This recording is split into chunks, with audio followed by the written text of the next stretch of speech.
তিনি সর্বপ্রথম নবুয়তকে আপনার প্রকাশ যখন করেন, সর্বপ্রথম আদম পুরুষের মধ্যে যিনি কালিমা পড়েছিলেন অন্য কেউ না, অন্য কেউ না, দয়ার নবীর শ্রেষ্ঠ সাহাবা আবু বকর সিদ্দিক। সর্বপ্রথম আবু বকর ঈমান আনলেন। বলে হুজুর আপনার জবানে মিথ্যা কথা বের হতে পারে না, আল্লাহ আপনাকে নবী করে পাঠিয়েছে। আমি পূর্বেই এই নমুনা আমি স্বপ্ন যোগে দেখেছি। জোরে বলুন সুবহানাল্লাহ। আল্লাহ নবী হাবিবুল্লাহ যখন আপনার নবুয়তের প্রকাশ করেন, তিনার বিবি খাদিজাতুল কুবরা উম্মুল মুমিনিন, মুমিনদের মা, তিনি মহিলার মধ্যে প্রথম ঈমান আনলেন। গোলামের মধ্যে সর্বপ্রথম যায়েদ বিন হারিস আপনার ঈমান আনলেন। বাল্যদের মধ্যে সর্বপ্রথম আলী এসরে খোদা মুশকিল কোসা হায়দারে কারার তিনি আপনার ঈমান আনলেন। আল্লাহ পাক আল্লাহ তাআলা বললেন, হাবিব আপনি কুরাইশদেরকে ডাক দেন, কুরাইশদেরকে বলুন আমি আল্লাহ আপনাকে পয়গম্বর করে পাঠিয়েছি, আপনি কুরাইশদেরকে দাওয়াত দেন, কুরাইশরা যেন এক আল্লাহর ইবাদত করে, আমার প্রচার তুমি করো কুরাইশের কাছে। আল্লাহর নবী কামিমুল্লাহ গোপন আপনার 3 বছর ইসলাম প্রচার করার পরে কুরাইশদেরকে দয়া নবী ডাক দিলেন, ও কুরাইশের মানুষেরা, ও মক্কাবাসীরা, আমি তোমাদেরকে একটু ডাক দেই, তোমরা পাহাড়ের কিনারায় আসো। পাহাড়ের কাছে মক্কাবাসীরা গেল। কুরাইশের সরদাররা আবু লাহাব, আবু জাহেল, উতবা, সাইবা, উমাইয়া বিন খালফ, তারা সবাই পাহাড়ের কাছে যায়। আল্লাহর নবী হাবিবুল্লাহকে কুরাইশের মানুষরা বলেছিল, ওগাল আমিন মুহাম্মদ তুমি এমন করে আমাদেরকে পাহাড়ের কাছে কেন ডাকো? আল্লাহর নবী বললেন, ও কুরাইশের মানুষেরা, ও মক্কাবাসীরা, তোমরা শোনো শোনো, আজ তোমাদেরকে আমি মুহাম্মদ ডাক দিয়েছি, আমি একটা কথা তোমাদেরকে বলবো। কুরাইশের মানুষ তারা বলল, ও আমিন মুহাম্মদ আপনি আমাদেরকে কি বলবেন? আল্লাহর নবী হাবিবুল্লাহ তিনি বললেন, পাহাড়ের পিছনে যদি কোন লস্কর সেনাবাহিনী লুকিয়ে থাকে, তোমরা কি সেটা আমার কথা বিশ্বাস করবে? কুরাইশের মানুষরা আপনার বলল, আল আমিন মুহাম্মদ আজ পর্যন্ত আপনি মিথ্যা বলেননি, আজ আপনি মিথ্যা কথা বলবেন না। আপনি যদি বলেন সত্যি আমরা বিশ্বাস করব, আপনি যদি বলেন তারা হামলা আমাদের উপর করবে, এটাও আমরা মানব, কারণ আপনি আজ পর্যন্ত কোন ব্যক্তিকে ধোঁকা দেননি, ধোঁকা দেননি। আপনি যেটাই বলেছেন আজ পর্যন্ত সত্য কথা বলেছেন। জোরে বলো। সেরা মানুষ তারা বলল, আপনি যেটা বলবেন সত্য কথা বলবেন, আজ পর্যন্ত মিথ্যা বলেননি। আল্লাহর নবী হাবিবুল্লাহ বললেন, ও কুরাইশের মানুষেরা, ও মক্কাবাসীরা, আল্লাহ পাক আল্লাহ তাআলা আমাকে পৃথিবীর জমিনে আল্লাহর পয়গম্বর করে পাঠিয়েছে, তোমরা লাত উজ্জার ইবাদতকে বন্ধ করো, এক আল্লাহর ইবাদত তোমরা করো, এক আল্লাহর ইবাদত তোমাদেরকে করতে হবে। আল্লাহর ওয়াহদানিয়তের প্রচার করার জন্য আমার আল্লাহ পাক আল্লাহ তাআলা পৃথিবীর জমিনে আমাকে নবী করে পাঠিয়েছে। একবার তোমরা কালেমা পড়ে নাও, লা ইলাহা ইল্লাল্লাহ ওয়া আন্না মুহাম্মাদান আবদুহু ওয়া রাসূলুহু। জোরে বলুন সুবহানাল্লাহ। আল্লাহর নবী হাবিবুল্লাহ যখন এমন কথা বললেন, আর কুরাইশরা আপনার দুশমনি করলো। উতবা, সাইবা, আবু জাহেল, উমাইয়া বিন খালফ বলল, মুহাম্মদ আজ পর্যন্ত মক্কায় মিথ্যা বলেনি, আজ মুহাম্মদ মিথ্যা কথা বলে, কেউ তোমরা মুহাম্মদের কথা বিশ্বাস করবে না, মুহাম্মদের কাছ থেকে তোমরা সবাই দূরে চলে আসো। এমন কথা আপনার মক্কাবাসীরা বলেছিল। আল্লাহ নবী হাবিবুল্লাহ তিনি বলেছিলেন, ও মক্কাবাসীরা, আমার কাছ থেকে যদি তোমরা দূরে যাও তোমাদের নসিবে ভালো হবে না, যদি আমার কথা তোমরা বিশ্বাস করো তবে তোমাদের নসিবটা ভালো হয়ে যাবে। তারা সবাই আপনার অবিশ্বাস করেছিল। আল্লাহ পাক লৌহে মাহফুজ থেকে আমার নবীর উপর কোরআন অবতীর্ণ করতেন। ও পবিত্র কোরআন আমার রাসূলুল্লাহ যখন মক্কাতে আপনার তিলাওয়াত করতেন, বনের পশুরা পর্যন্ত আমার রাসূলুল্লাহ কোরআন শোনার জন্য ভিড় করত। জোরে বলুন সুবহানাল্লাহ। বর্তমান সময়ে আমরা কোরআন তেলাওয়াত করলে মানুষের আপনার ঘুম চলে আসে, আমরা বক্তব্য দিলে মানুষ আপনার জিলাপি কিনে, কেন আপনাদের বক্তব্যের মধ্যে ও তাসির নাই। আল্লাহর নবী হাবিবুল্লাহ পয়গম্বর আদা জান্নাত মক্কার বাজারে যখন কোরআন তেলাওয়াত করতেন মক্কার কাফিররা বলেছিল মুহাম্মদের তিলাওয়াতের মধ্যে এমন কি আছে আমাদের গান বাজনা জায়গায় মানুষ থাকে না মুহাম্মদের তিলাওয়াতের জায়গায় মানুষ মক্কাবাসীরা কুরাইশের মানুষেরা চিন্তায় পড়ে গেল মুহাম্মাদের তিলাওয়াত মানুষ এত ভিড় করে তাদের মহিলারা পর্যন্ত তিলাওয়াত শোনার জন্য চলে যায় ঘরের বাচ্চারা তিলাওয়াত শোনার জন্য চলে যায় মক্কাবাসীরা অভিযোগ দিল কুরাইশের সরদারদের কাছে কুরাইশের সরদার আপনাদের বংশের একজন ব্যক্তি এমন তিলাওয়াত করে আমাদের ঘরের বাচ্চারা পর্যন্ত তার তিলাওয়াত শুনতে যায় তিলাওয়াত বন্ধ করতে হবে নচেত আমাদের বাগদাদের ধর্ম থাকবে না মক্কার বুকে ইসলাম ধর্ম কায়েম হয়ে যাবে আর কুরাইশের সরদারেরা আপনার চলে গেল আল্লাহর নবী হাবিবুল্লাহর চাচা আবু তালিবের কাছে আবু তালিব শোনো শোনো বন্ধ করো তোমার ভাতিজার তিলাওয়াত নচেত তার উপর আমরা আঘাত করব তাকে আমরা কষ্ট দিব তার উপর আমরা জুলুম করব আবু তালিব আসার পরে বললেন ও ভাতিজা মুহাম্মদ এমন একটা কি তিলাওয়াত করো যে তিলাওয়াতের অভিযোগ মক্কার সমস্ত সরদারেরা দেয় আল্লাহর নবী হাবিবুল্লাহ বললেন চাচা যান আপনি জানেন না আর আমার উপর মিথ্যা অপবাদ দিয়েছে আমি মুহাম্মদ নাকি আরবি বাক্য বানিয়ে বানিয়ে তিলাওয়াত করি কিন্তু না আমি আরবি শব্দ বানাই না এই আরবি শব্দ আমার স্রষ্টা প্রতিপালক রবের পক্ষ থেকে দিওয়া মক্কাবাসীরা বলতো মুহাম্মদ আরবি গোলা বানিয়ে বানিয়ে মানুষকে ভুল বাক্য গোলা শুনিয়ে দেয় আল্লাহর নবী বললেন ওগো চাচা শুনুন আমার আল্লাহ পাক লৌহে মাহফুজ থেকে পবিত্র কোরআন আমার উপর নাযিল করে আমিও কোরআন শোনাই আমি বানিয়ে আরবি শব্দ বলি না ওই সময় আবু তালিবের কাছে আমার নবী কিছু আপনার আয়াত তেলাওয়াত করলেন আবু তালিব বললেন ভাতিজা এমন সুন্দর তিলাওয়াত মানুষ বানিয়ে বানিয়ে করতে পারে না আর মক্কাবাসীরা আপনার মক্কার সরদারদের কাছে অভিযোগ জানালো মুহাম্মাদের তেলাওয়াত শোনার জন্য আমাদের ঘরে বাচ্চারা চলে যায় কোনো রকম ভাবে মুহাম্মাদের তেলাওয়াত বন্ধ করতে হবে মুহাম্মাদের তেলাওয়াত বন্ধ করতে হবে একজন ব্যক্তিকে বলল চাও মুহাম্মাদের দিলি তামান্না মনের উদ্দেশ্যটাকে জানো মুহাম্মদ কি পেতে চায় মুহাম্মাদের মনের উদ্দেশ্য জানতে হবে মুহাম্মদ কেনই বা আচানক আপনার আশ্চর্য ইসলামের প্রচার কেন করতে লাগলো হঠাৎ তার মনের উদ্দেশ্য কি জাগলো সে কি মক্কার রাজা হতে চায় মক্কার বাদশাহী কি পেতে চায় মক্কার মানুষের কাছে সে কি বড় হতে চায় আর 40 বছর তার কেটে গেল আজ পর্যন্ত নিজেকে কোনোদিন নবী দাবি করেনি এরকম শব্দ কোনোদিন বলেনি নতুন ধর্মের প্রচার করেনি আজ এমনটা কেন মুহাম্মদ করে তার মনের উদ্দেশ্য জানতে হবে তাই একজন ব্যক্তিকে আল্লাহর নবীর কাছে পাঠালো ওই ব্যক্তি আসার পরে বলল ও মক্কার আল আমিন ও মুহাম্মদ আপনার কাছে এসেছি আপনার মনের উদ্দেশ্য জানতে চাই দিলি তামান্না একটু আপনি বলুন আপনি কি মক্কার রাজা হতে চান আরবের বাদশা পেতে চান আল্লাহর নবী বললেন না আমি আরবের রাজা হতে চাই না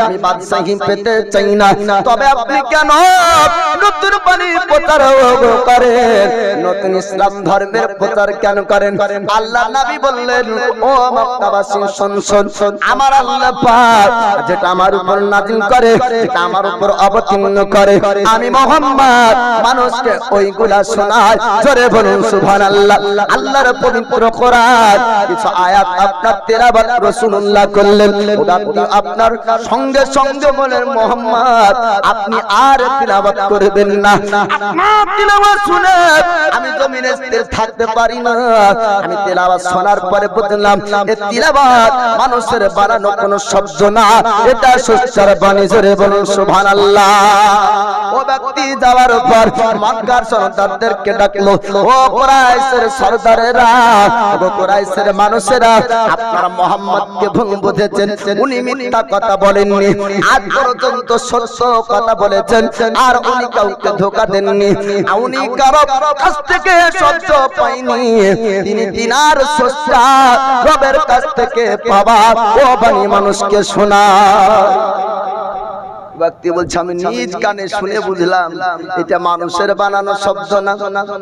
এবার মক্কার সরদারেরা, কুরাইশের আপনার সরদারেরা, উতবা সাইবা আবু জাহেল, উমাইয়া বিন খালফ একটা ময়দানে বসলো, মিটিং করলো কেমন করে ইসলাম প্রচার বন্ধ করা যায়।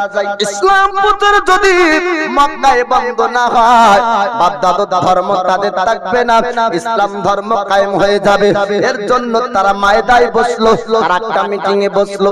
মিটিং এ সিদ্ধান্ত করলো মুহাম্মদের কাছে যতজন যায়, মুহাম্মদের কাছ থেকে যতজন কালিমা পড়ে মুসলমান হয়, তাদের উপর রাস্তায় অত্যাচার করো, তারা যেন মুহাম্মদের কাছে না যেতে পারে, ইসলামের প্রচার বন্ধ হয়ে যাবে।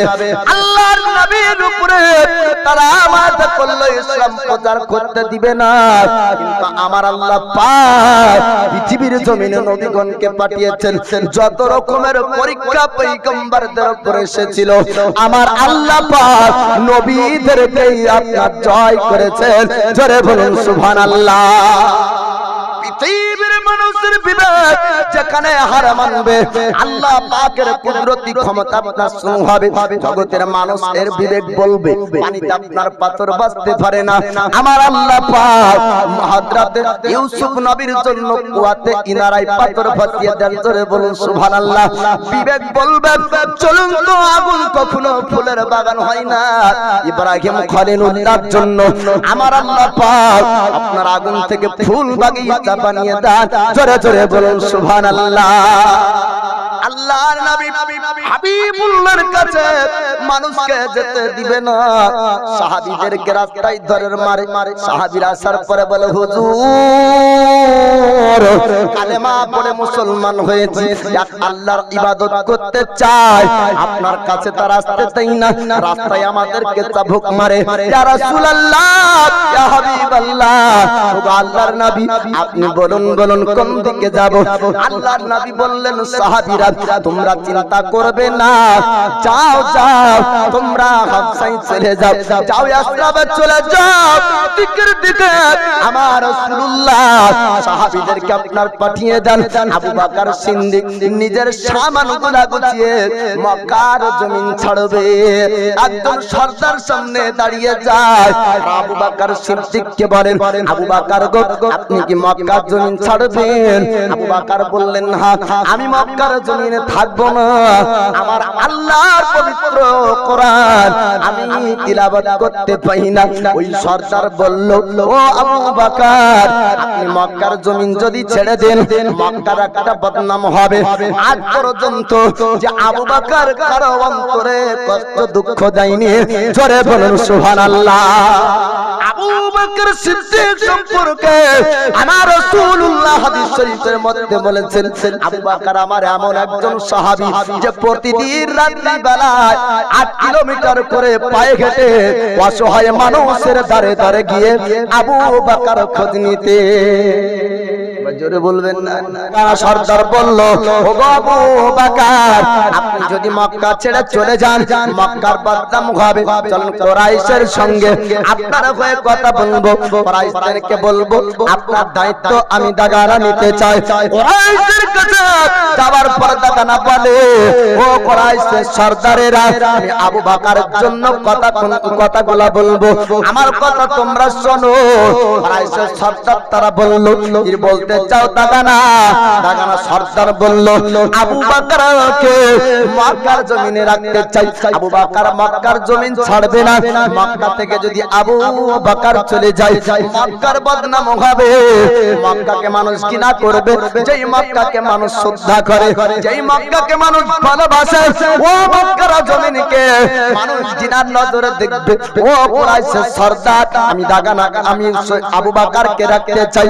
কুরাইশের সরদার সরদারেরা উতবা আবু জেহেল আবু লাহাব আপনার উমাইয়া বিন খালফ তারা বলল ওরে আরবের একটা সরদার দাগানা তুই শুন আবু বকরকে মক্কার জমিন যদি রাখতে চাস তবে আল্লাহর ওই কোরআন যে কোরআন আবু বকর পড়ে ও কোরআন যেন না পড়ে ও বাণী যেন তিলাওয়াত না করে আর তিলাওয়াত যদি বন্ধ না করে তার উপর জুলুম হবে তার উপর আমরা চাবুকের আঘাত করব দাগানা সরদার বলল ও কুরাইশের সরদার আমি আবু বকরকে বারণ করব আর সে তিলাওয়াত করবে না আর কোরআন সে পড়বে না দাগানা জানে না আল্লাহ ওয়ালা যারা হয়ে যায় দুনিয়াকে তারা ভয় করে না জোরে বলুন সুবহানাল্লাহ আমার আল্লাহ পাক পবিত্র কোরআনের মধ্যে জানিয়ে দেন আলা ইন্না আউলিয়াল্লাহি লা খাউফুন আলাইহিম ওয়া লা হুম ইয়াহজানুন খবরদার হুঁশিয়ার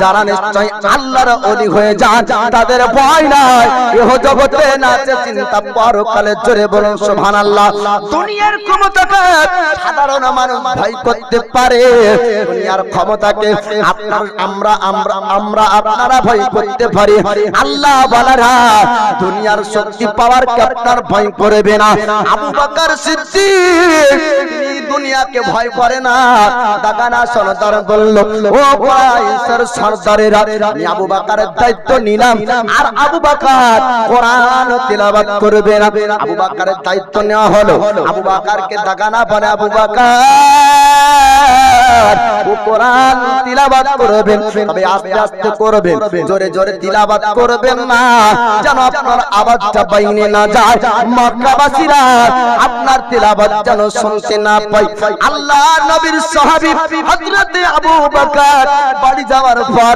আল্লাহর পবিত্র কোরআন তিলাওয়াত করতে যাবেন আস্তে না জোরে জোরে আল্লাহর পবিত্র কোরআন তিলাওয়াত করেন জোরে বলুন সুবহানাল্লাহ পারেনি বলুন সুবহানাল্লাহ অবশেষে একটা তারা বড় মিটিং করেছিল কি যে মুহাম্মদ থাকলে তার প্রচার থাকবে জি মুহাম্মদ থাকলে তার প্রচার থাকবে মুহাম্মদ না থাকলে তার প্রচার থাকবে না জর সঙ্গের সাথী যার উপরই তোমরা জুলুম করো কিন্তু মেন এই ইসলাম প্রচারের মেন খুঁটি হলো মুহাম্মদ এটা তারা বলছে অতএব তাকে যদি মেরে দাও তাহলে আর প্রচার হবে না তাদের মিটিং এর আপনার সিদ্ধান্ত হলো নবীকে মারবে আমার আল্লাহ পাক আল্লাহ তাআলা জানিয়ে দেন জিবরিল আমিনকে বলে জিবরিল যাও আমার হাবিবকে জানিয়ে দাও মক্কা জমিন ছাড়তে হবে অল্প দিনের মধ্যে মদিনা থেকে যেতে হবে আল্লাহর নবীর কাছে আসলেন আসার পর জিবরিল আমিন বলে হুজুর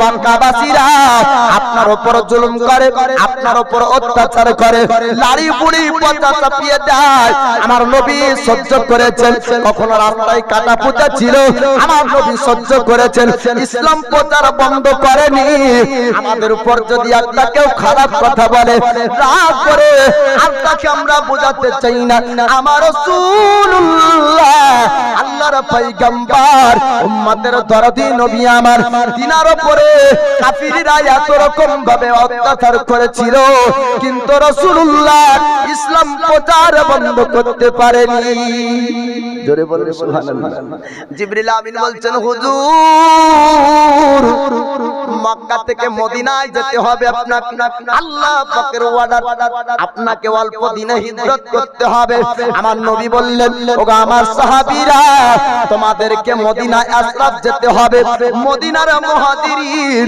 আর মদিনার আনসারী ব্যক্তিরা আমার রাসূলুল্লাহর কালেমা পড়ে মুসলমান হয়েছিলেন আল্লাহর নবী হাবিবুল্লাহ মদিনার মুসলমানদেরকে বললেন ও মুহাজিরিনরা ও আনসারীরা তোমরা শোনো তোমাদের ভাই সঙ্গের সাথীরা যখন মক্কা থেকে মদিনায় যাবে তখন তাদেরকে তোমরা আশ্রয় দিবে তাদেরকে জায়গা দিবে এটা তোমাদের নবীর অর্ডার জোরে বলুন মুহাজিরিন আনসারীরা বলে হুজুর আপনি যদি মদিনায় কদম রাখেন পুরো মদিনাবাসীরা মুসলমান হয়ে যাবে আপনি আসুন সোনার মদিনাতে কদম রাখুন আল্লাহর নবী বললেন ওগো মদিনাবাসীরা তোমরা চিন্তা করবে না আমি নবী আমি তোমাদেরকে কথা দিলাম অল্প দিনে মদিনায় কদম রাখবো তবে তোমাদের ভয় তোমাদের কাছে পড়বে যাবে আমার সঙ্গে আবু বকর থাকবে আর আমার আমার সঙ্গে আলী থাকবে, এমন কথা রাসূল আপনার বললেন। মদিনাতে মক্কার সাহাবারা আস্তে আস্তে যেতে শুরু করলেন, আর কাফেরেরা খবর পেল যে মুহাম্মদের সঙ্গের সাথীরা তারা মদিনায় যেতে লেগেছে। আর মদিনাতে যদি মুহাম্মদ চলে যায়, মদিনাবাসীরা মুসলমান হবে, আর মদিনার সবাই যদি মুসলমান হয়ে যায়, মক্কার উপরে তারা হামলা করবে, আর মক্কায় তারা জয়লাভ করবে, মক্কা পুরো তারা মুসলমান করে নিবে। এটা মক্কাবাসীদের ভয় ঢুকলো। টাইম হলো, মক্কাবাসীদের ভয় ঢুকলো যে মুহাম্মদকে যেতে দেওয়া যাবে না, যদি মদিনায় চলে যেত অসুবিধা আছে। মদিনায় চলে গেলে জানাবেন, মদিনাতে যদি চলে যেত অসুবিধা আছে। তাই তারা ময়দান মিটিং এ বলছে যে কি মুহাম্মদকে যেতে দেওয়া হবে না, বাকি যারা যাচ্ছে। তারা আপনার মিটিং করলো, তারা মিটিং এ বসার পরে সিদ্ধান্ত আলোচনা হলো, মুহাম্মদের বাড়ি চলো, মুহাম্মদের উপর হামলা করতে হবে, মুহাম্মদকে জানে মেরে দিতে হবে, মক্কা থেকে মদিনা যেন মুহাম্মদ না যেতে পারে। আমার আল্লাহ তাআলা যখন আপনার তিনার হাবিবকে, তিনার পয়গম্বরকে মদিনা নিয়ে যাবে, উপস্থিত মানুষের চোখের সামনে দিয়ে আল্লাহ নবী গিয়েছিলেন, কেউ দেখতে পায়নি। জোরে জোরে বলুন সুবহানাল্লাহ। আল্লাহ পাক আল্লাহ তাআলা তিনা আপনার জিবরিল আমিনকে পাঠিয়ে দেয়, যাও জিবরিল যাও, আজ রাত্রিতে তাদের আলোচনা হয়, আজ রাত্রিতে তাদের মিটিং, আমার নবীর উপর হামলা করবে, আমার নবীর উপর তারা হামলা করবে। আজ রাত্রি বেলা আমার নবীর উপর হুকুম করে দাও, আমি আল্লাহ তাকে অর্ডার দিই, মক্কা থেকে হিজরত করে মদিনায় চলে যাবে।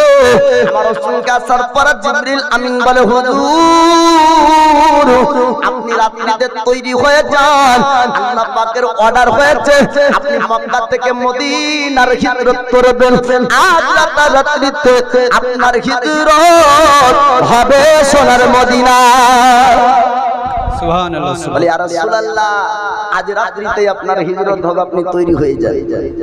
আল্লাহ নবী হাবিবুল্লাহ আবু বকরের কাছে রাত্রিতে যাই, দরওয়াজায় একবার আওয়াজ দিতে না দিতে আবু বকর বলে, হুজুর আপনি চিন্তা করবেন না, আপনার সাহাবী আবু বকর যেদিন থেকে শুনেছে আপনার সঙ্গে মদিনা যেতে হবে, সেই দিন থেকে কোনো দিন রাত্রিতে ঘুমাই না। সুবহানাল্লাহ। ইয়া রাসূলুল্লাহ, আপনি বলেছেন না আবু বকর আমার সঙ্গে যাবে, আমি কোনোদিন বিছানায় রাত্রিতে ঘুমাই না। আল্লাহ নবী হাবিবুল্লাহ বলে, আবু বকর তৈরি হয়ে যাও, আজ রাত্রিতে আল্লাহ পাক বলেছে মদিনার হিজরত হবে। আবু বকর বলেন, হুজুর আপনার জন্য আমার জন্য দুটো সওয়ারি ঘোড়া রেখেছি, ইয়া রাসূলুল্লাহ একটার উপর আপনি চাপবেন, একটার উপর আমি চাপবো। নবী বললেন, আবু বকর আজ পর্যন্ত তোমার নবী কোনদিন সাদকার মাল গ্রহণ করেনি, আজ তোমার কাছ থেকে ফ্রিতে মাল নেবে না, আর একটা দাম কিমাত লাগিয়ে দাও, আর একটা মূল্য আমাকে বলো। আল্লাহর নবী আবু বকরের কাছ থেকে সওয়ারি কিনলো, বারাবারায় আপনার চলতে শুরু করলেন। আলী এসে খুদা মুশকিল কুসা হায়দার কাররাত সামনে এসে দাঁড়িয়ে যায়, ইয়া রাসূলুল্লাহ ইয়া হাবিবাল্লাহ নবী গো, আপনি বলেছেন আলী থাকবে, আবু বকর থাকবে, বাকিরা সবাই মদিনা যাবে, আপনি আবু বকরকে নিয়ে যান, আমাকে আপনি নিয়ে যান না। আল্লাহর নবী বললেন, আলী গো আমার বিছানায় তুমি শুয়ে যাও, আমানতের মালগুলো তুমি ফিরিয়ে দিবে, তারপর তুমি আসবে মদিনার বুকে। জোরে বলুন সুবহানাল্লাহ। আলী এসে খুদা মুশকিল কুসা হায়দার কাররাত তিনি আপনার চিন্তা করলেন, আমার রাসূলের জবান থেকে মিথ্যা কথা বের হয় না। নবী বলেছেন, আমানতের মাল ফিরিয়ে দেওয়ার পর আমিও মদিনাতে আসব। অতএব বুঝে গেল কাফিররা সবার ক্ষতি করতে পারে, আলীর ক্ষতি করতে পারবে না। আমি আল্লাহু আকবার বলতে বলছি, বললে 80 টাকা করে নাকি পাবেন। এত কম জোর আওয়াজ হবে কেন? কারো কাছে টাকা চেয়েছি?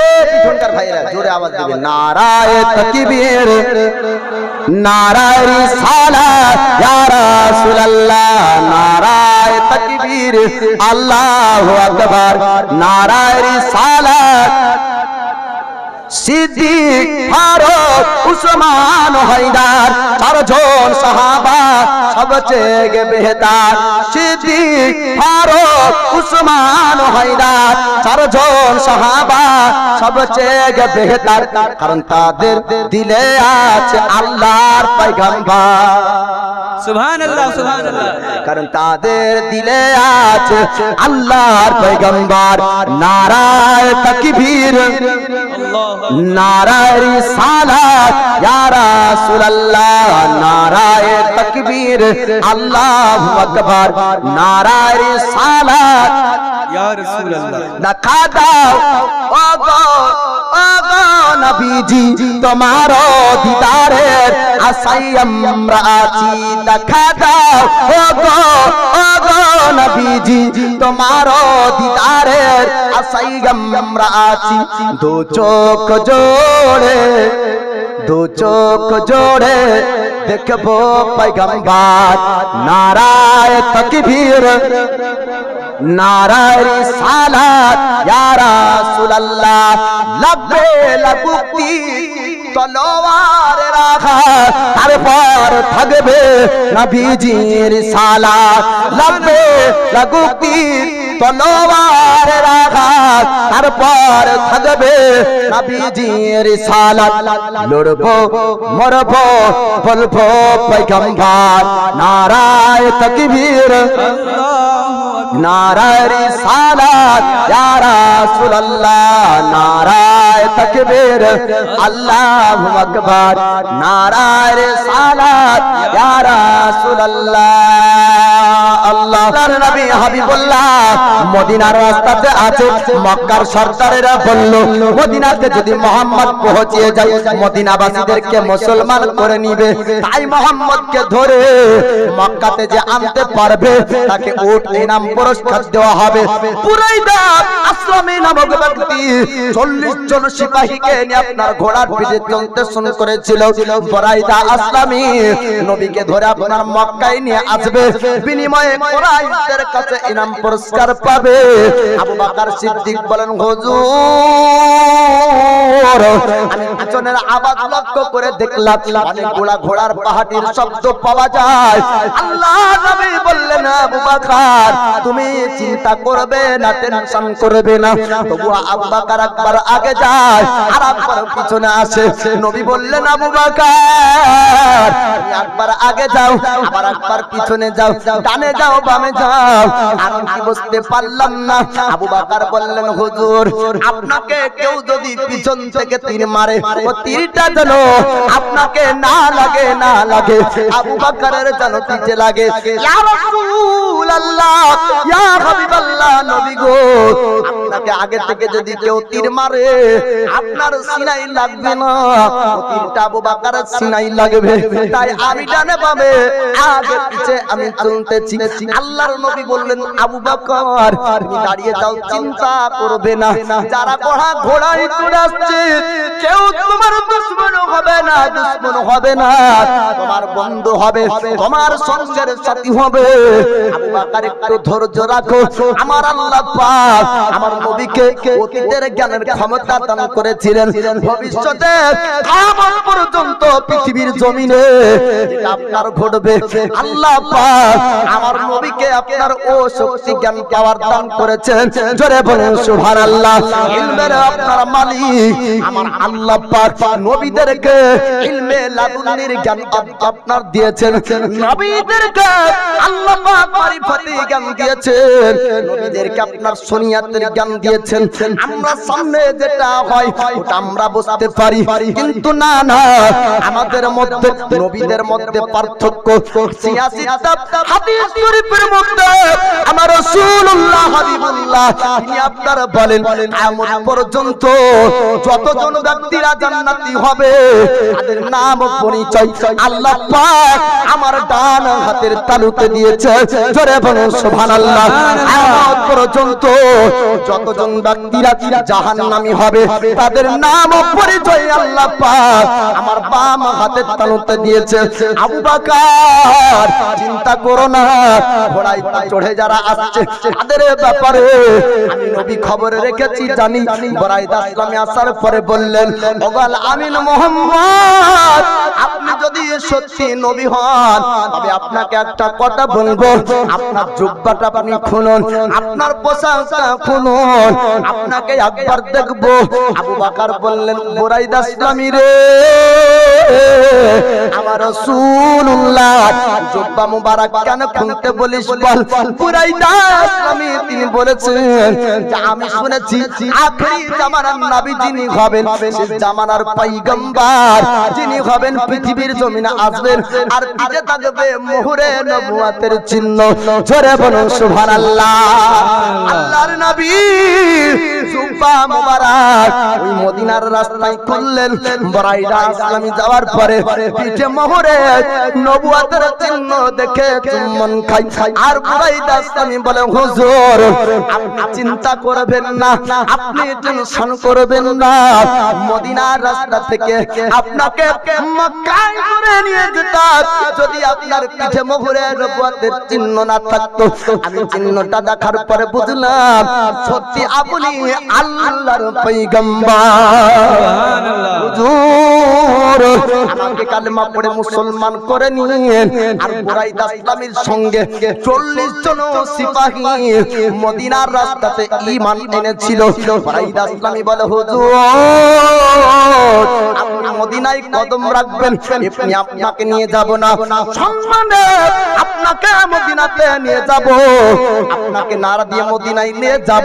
অনেকজন ব্যক্তিরা বলে আলিমকে স্টেজে নিয়ে আসে কেন তাকবীর ধ্বনি লাগাই, এত কিসের প্রশংসা। শুনুন বাবা শুনুন, আপনি সরদারদেরকে সম্মানী ব্যক্তিকে আপনার তাকবীর দিওয়া বরাইদা ইসলামীর সুন্নাহ। আবু বকরকে বললেন, আবু বকর মদিনার রাস্তাতে কোনো দোকান নাই যে কিনতে পাবো, কোনো টিউবওয়েল নাই যে পানি পাওয়া যাবে, ইনারা নাই পিপাসাটা মিটবে, যাও রাখালকে জিজ্ঞেস করো এমন কি কোনো বাকরি আছে, এমন কি কোনো ছাগি আছে, এমন কি কোনো ছাগল আছে যার বাচ্চা নাই, দুধের প্রয়োজন নাই, এমন যদি বকরি থাকে তার কাছ থেকে আমি দুধ নিব। রাখাল রাজি কিনা বলো। রাখালকে যেমন এমন কথা বলা, রাখাল অবাক হয়ে যায়, আশ্চর্য অবাক হয়ে গেল।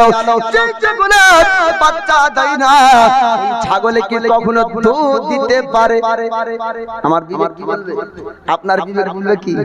যদি মৌলভী যদি ডাইরেক্ট আমার গ্রামের কথা বলতাম তো বলতে মৌলভী মাথা খারাপ না হয়। যদি আমার এলাকার কথা বলতাম যে ডমকুলে বিনা ছাওয়া দুধ দেয় তো বলবি মাথা খারাপ। আল্লাহ নবী হাবিবুল্লাহ আবু বকরকে পাঠিয়ে দেন রাখালের কাছে। আবু বকর যায়, রাখাল রে বকরির কাছ থেকে আমার সুন্দর চেয়েছে, যদিও কোন বকরি এমন থাকে যার বাচ্চা নাই। রাখাল বলল, বাজা একটা বাদ বকরি আছে। আল্লাহ নবী সাহাবী আবু বকর বকরির কাছে যাওয়ার পর বললেন, বকরি রে আমার নবীজি তোর কাছ থেকে দুধ চেয়েছে।